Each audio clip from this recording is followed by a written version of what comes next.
Blessings, family. Are you looking for the perfect braid pattern?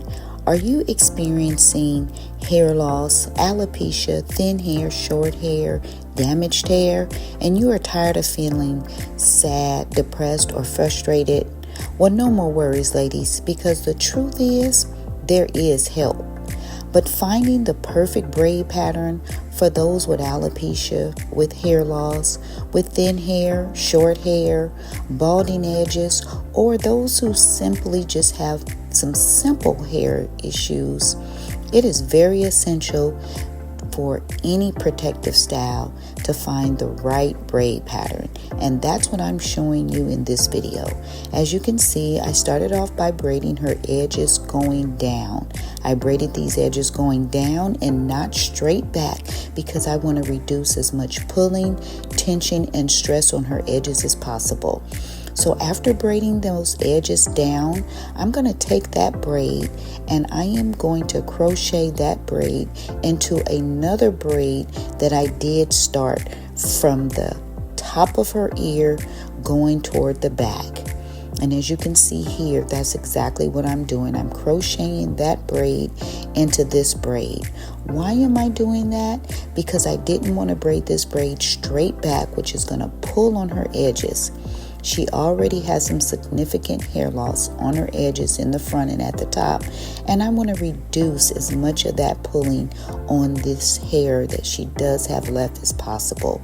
So again, as you can see here, I took that braid and I crocheted it in, and this is going to keep that braid on her edges very loose. As you can see here, it's very loose, it's not pulling, and it's not stressing out those edges. And that's what we want to do, ladies. We want to reduce that pulling and that stress. Then I'm going to move on to another very essential part, which is the edges at the top. So again, you can see this braid is going down on the sides, and I'm going to use this braid for an anchor braid later in this style.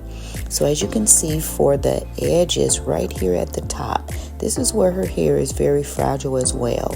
So instead of braiding these braids all going straight to the back, I did them in singles. As you can see, I have about 5 to 6 singles going across the middle part of her hair because I did not want to braid these braids straight back from those edges. That was going to pull on those edges and cause too much tension, stress on them. So what am I going to do with these single braids that I have now? I'm going to crochet those braids into those other braids that are going straight to the back. Now I did braid these braids going straight to the back because her hair right here is much stronger, as you can see, and it's not as fragile as the very front. So here I'm going to show you how I'm going to crochet that single individual, leaving that so loose so that again there's no pulling, stress, or tension on those front singles. And I'm just crocheting it in. That way we can have a nice flat braid pattern, and that's what we want. We want the braid pattern to still be nice and flat so that the style will come out nice and flat, and that's going to give us a more natural look. So again, I'm crocheting these single braids into the braids going to the back, and that is going to give us the perfect healthy braid pattern that we need for this style that we're going to create. So this is part 1 of this essential braid pattern, and then I'm going to continue on with part 2 and show you the next step in how I create this beautiful style.